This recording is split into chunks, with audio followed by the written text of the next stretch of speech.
নমস্কার, আপনারা দেখছেন কবির সৌরভের ইউটিউব চ্যানেল। আমি রয়েছি কবির আপনাদের সঙ্গে। এই দ্রোহকালে দাঁড়িয়ে, এই অগ্নিগর্ভ সময়ে দাঁড়িয়ে আমরা কথা বলে নেব অ্যাডভোকেট বিক্রম ব্যানার্জির সঙ্গে। বিক্রমদা, আপনাকে স্বাগত জানাই আমাদের ইউটিউব চ্যানেলে। পরিস্থিতি অত্যন্ত অগ্নিগর্ভ, আপনি জানেন।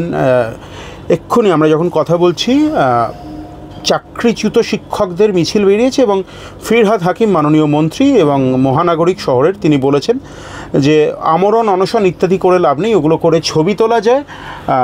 সুজন চক্রবর্তীর বন্ধু বিকাশ ভট্টাচার্য এবং তার সহকারীদের ফাঁদে শিক্ষকরা পড়েছেন। যদি মুখ্যমন্ত্রীর ওপর ভরসা রাখতে না পারেন তাহলে কিচ্ছু হবে না। আপনি কি বলবেন? ওই এসি গাড়ি আর মন্ত্রীর চেয়ারে বসলে চাকরি চলে যাওয়ার দুঃখ বুঝতে পারবে? হ্যাঁ, নারদা স্টিং অপারেশানে টাকা খেয়ে, হ্যাঁ, আরও কত মিউনিসিপ্যাল সার্ভিস কমিশনের এখনও দুর্নীতিগুলো আছে মিউনিসিপ্যাল সার্ভিসের, সেগুলো বেরোবে। যারা হজম করে তারা এই চাকরি চলে যাওয়ার দুঃখ বুঝবে। সবার আগে ওটাকে তো গ্রেপ্তার করা উচিত বলে আমি মনে করি। ফিরহাদ হাকিমের কথা বলছেন? হ্যাঁ, গ্রেপ্তার করা উচিত ওকে। ও যে ধরনের কথা বলে, উস্কানিমূলক যে ধরনের কথা বলে, বাইরে আছে কি করে? তৃণমূল শাসন বলে বাইরে আছে।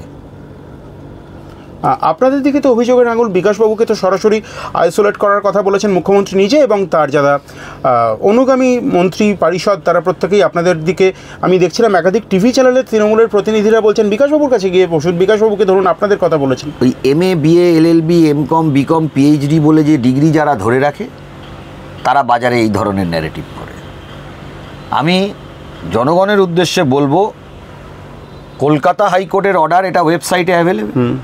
242 নম্বর প্যারাগ্রাফ আর 265 নম্বর প্যারাগ্রাফটা আপনারা দেখে নেবেন।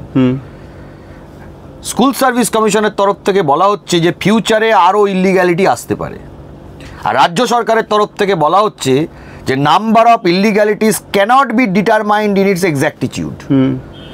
এই সাবমিশন যদি রাজ্য সরকার আর স্কুল সার্ভিস কমিশনের তরফ থেকে করে, ভারতবর্ষের যে কোনো কোর্টে আপনি চলে যাবেন, মমতা ব্যানার্জির পছন্দের বিচারপতির ঘরে চলে যাবেন, তাকেও ক্যান্সেল করতে হবে। মমতা বন্দ্যোপাধ্যায় কথা বলেছেন। আমি জানি না এটা আদালত অবমাননা বা বিচারপতিদের অবমাননা কি না, জানতে চাইছি আপনার কাছে। যে DY চন্দ্রচূড় প্রাক্তন মাননীয় প্রধান বিচারপতির নাম করে বলেছেন, তিনি তো মানবিক হয়েছিলেন, জাস্টিস খান্না একটু মানবিক হতে পারলেন না? Justice DY Chandrachud Delhi subordinate service selection বোর্ডের পুরো প্যানেলই বাতিল করেছিলেন। এই মূর্খের মতন কথা আমি তো বলতে পারবো না। Mamata Bandyopadhyay MA BA LLB PhD সব ধরনের ডিগ্রি আছে তো।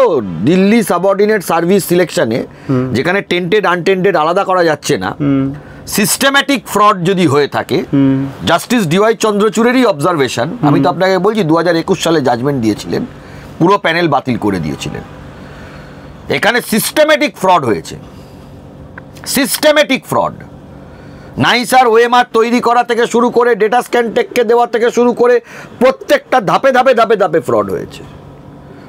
একটা ছোট প্রশ্ন, এত বড় বড় বাজারি ডায়লগ না মেরে জেনুইনদের লিস্টটা পাবলিশ করেননি কেন? সিঙ্গেল বেঞ্চ থেকে সুপ্রিম কোর্ট পর্যন্ত। এটা আমাদের পাবলিকের কাছে দিতে কি অসুবিধা ছিল? কোর্ট কি বলবে আলাদা কথা, কোর্টের কথা বাদ দিন, আপনি পাবলিকের কাছে দেননি কেন? কারণ জালিয়াতদের বাঁচাতে চেয়েছিলেন আপনি। যাদেরকে আপনি টাকা খেয়ে, আপনার দলের লোক টাকা খেয়ে ঢুকিয়েছে, তাদেরকে বাঁচানোর জন্য আজকে এতগুলো লোকের সর্বনাশ হয়ে গেল। পদত্যাগ করা উচিত মুখ্যমন্ত্রী। দেখুন, একটা কথা আপনাকে জিজ্ঞেস করি। মুখ্যমন্ত্রী অন ক্যামেরা আছে, অন এয়ার আছে, উনি প্রকাশ্যে বলেছেন নেতাজি ইন্ডোরের সভা থেকে যে যোগ্যদের বিষয়টা আমি আগে দেখি, সোচ্চারে বলেছেন, বাকিদেরটা পরে দেখে নেব। বাকিদের বলতে জালিয়াত, যারা জালিয়াতি করে চাকরি পেয়েছে তাদের কথা বলেছেন। ওই জন্যই তো আজকে এটা হলো না। আজ ওই জন্যই তো এতগুলো জেনুইন 17-18 হাজার জেনুইন ছেলেমেয়ের বলি হয়ে গেল।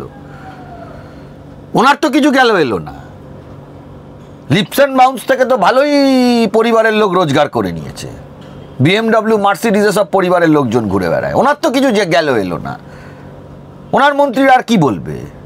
এসি গাড়ি, এসি বাড়িতে থেকে এই কষ্ট ওনারা বুঝবেন। বিক্রমদা, যেটা বলতে গিয়ে আমাদের রিপোর্ট করতে ভালো লাগছে না, এবং আপনাদেরও স্বাভাবিকভাবেই ভালো লাগছে না। আপনার একাধিক ইন্টারভিউ আমি নিজে দেখেছি, কথা বলেও বুঝেছি। শিক্ষকদের পরিবারের বাচ্চাদের দুধ, বেবি ফুড, তাদের স্ত্রীদের ওষুধ, মা বাবার প্রয়োজনীয় ওষুধের সংস্থানটুকু অবধি চলে গেল। এবং শিক্ষকদের উদ্দেশ্যে কালকে যে ধরনের উস্কানিমূলক প্ররোচনামূলক কথা মন্ত্রীরা বলে চলেছেন, এবং সবথেকে বড় কথা কালকে পুলিশের যে অ্যাক্টিভিটি, এটার কি কোনো সংস্থান ওয়েস্ট বেঙ্গল সার্ভিস রুল অনুযায়ী বা পুলিশ সার্ভিস রুল অনুযায়ী তাদের সংস্থান রয়েছে? দেখুন, আমি তো আবেদন করব যে পুলিশ গায়ে লাথি মেরেছে তার ছবি, তার ফোন নাম্বার সব রাখুন। কেসের তো অভাব হয় না, ছবি আছে, ওকে আমরা ভবিষ্যতে দেখব। যে পুলিশ গায়ে লাথি মেরেছে ছেড়ে দেবো ওই পুলিশ অফিসারকে। আইনিভাবে কি হওয়া সম্ভব? দেখুন, পুলিশ এটা অ্যাট্রসিটিস, তো আইনিভাবে মামলা ডেফিনেটলি হতে পারে, তবে আমরাও দেখব পুলিশের রিক্রুটমেন্টে কত কি আছে সেটাও আমরা বার করব। এখন দেখুন এই পুলিশগুলো হয়ে গেছে তৃণমূল কংগ্রেসের একটা অংশ পুলিশের মধ্যে, তৃণমূল পার্টি করে। এই পার্টি করা পুলিশগুলোকে আমরা কি বলবো? একটা পুলিশের অংশ তৃণমূল পার্টি করে। বিক্রমদা, একেবারে আমার একদম শেষ দিকে আমার দুটো প্রশ্ন। সেটা হচ্ছে, প্রাথমিক শিক্ষকরা আপনি জানেন দীর্ঘদিন ধরে তাদের বক্তব্য অনুযায়ী তারা বঞ্চনার শিকার, তাদের ন্যাশনাল এফেক্ট সংক্রান্ত যে মামলাটা সেটা আপনি সওয়াল করছেন মাননীয় হাইকোর্টে, মাননীয় বিচারপতির কাছে। এটার কি প্রোগ্রেস হচ্ছে? ফাইন্যান্সিয়াল প্রোগ্রেসের মামলা তো, তাই সময় লাগছে, বারবার বিচারপতি চেঞ্জ হচ্ছে, মামলা হিয়ারিং চলছে, ভালো পজিশনে হিয়ারিং আছে, এফিডেভিটস কমপ্লিট, দু চারটে ভালো হিয়ারিং হয়ে গেলে এটা তাড়াতাড়ি আমার মনে হয় নিষ্পত্তি হয়ে যাবে। আচ্ছা, আমার একেবারে শেষ প্রশ্ন বিক্রমদা, এবং last but not the least, সম্ভবত সবথেকে গুরুত্বপূর্ণ প্রশ্ন। আমি সুপ্রিম কোর্ট, মাননীয় সুপ্রিম কোর্টের রায় তো অবশ্যই মেনে নিতে বাধ্য, কিন্তু আজকে এসএসসির চেয়ারম্যান বলেছেন যে মিরর ইমেজ তিনি পেশ করতে পারবেন, 23 লক্ষের ওপর মিরর ইমেজ তার কাছে আছে, তিনি দিতে পারবেন। সেক্ষেত্রে যদি সেটা তিনি প্রোভাইড করতে পারেন, তাহলে কি যারা চাকরিচ্যুত হলেন তাদের কোনো রূপলি রেখা দেখা যাচ্ছে? দেখুন, সুপ্রিম কোর্টের রায় হয়ে গেছে, তো এখন বলা বড় শক্ত। মিরর ইমেজ শুধু দিলে তো হবে না, কতগুলো ব্যাকডোর এন্ট্রি আছে সেটাও তো দিতে হবে। শুধু কি ওএমআর ইস্যু, মানে কে সেটা র্যাঙ্ক জাম্প আছে, ঠিক, ওএমআর আছে, আউট অফ প্যানেল অ্যাপয়েন্টমেন্ট আছে, টোটাল একটা জেনুইনদের লিস্ট কোথায়? জেনুইন ছাত্রছাত্রী এরা, তাদের লিস্টটা কোথায়? সারদার লাল ডায়েরি হয়ে গেছে নাকি কালীঘাটে রাখা আছে? একটা প্রশ্ন না করে পারছি না, আপনি ব্যস্ত আছেন, কিন্তু একটা প্রশ্ন তবুও করতে হচ্ছে প্রসঙ্গক্রমে। প্রাথমিক শিক্ষকদের নিয়োগ দুর্নীতি সংক্রান্ত যে মামলা, সেটার ভবিষ্যৎ কী হতে পারে? দেখুন, শুনানি চলছে, এখন তো এই মুহূর্তে কিছু বলতে পারবো না। আদালত যা রায় দেবে সেটা সবাইকে মানতে। কিন্তু হাইকোর্ট তো বারবার করেই, মাননীয় হাইকোর্ট তো বারবার করেই সতর্ক করছেন রাজ্য সরকারকে। দেখুন, রাজ্য সরকার কোনোদিনই সতর্ক হবে না, এই জায়গা থেকেই ভয়। রাজ্য সরকার আজকে বলুন তো ওএমআরগুলো ডিস্ট্রয় করবে কেন? স্ক্যান্ড ইমেজ রাখতে কি অসুবিধে ছিল? একেবারেই তাই। স্ক্যান্ড ইমেজ রাখতে কি অসুবিধে ছিল? আমরা এতক্ষণ কথা বললাম অ্যাডভোকেট বিক্রম ব্যানার্জির সঙ্গে, এবং তার সঙ্গে একাধিক গুরুত্বপূর্ণ বিষয়ে আমরা কথা বললাম, এবং এরকম আরও এক্সক্লুসিভ আপডেটস একদম গ্রাউন্ড জিরো থেকে পাওয়ার জন্য আপনার চোখ থাক কবির সৌরভের ইউটিউব চ্যানেলে। নমস্কার।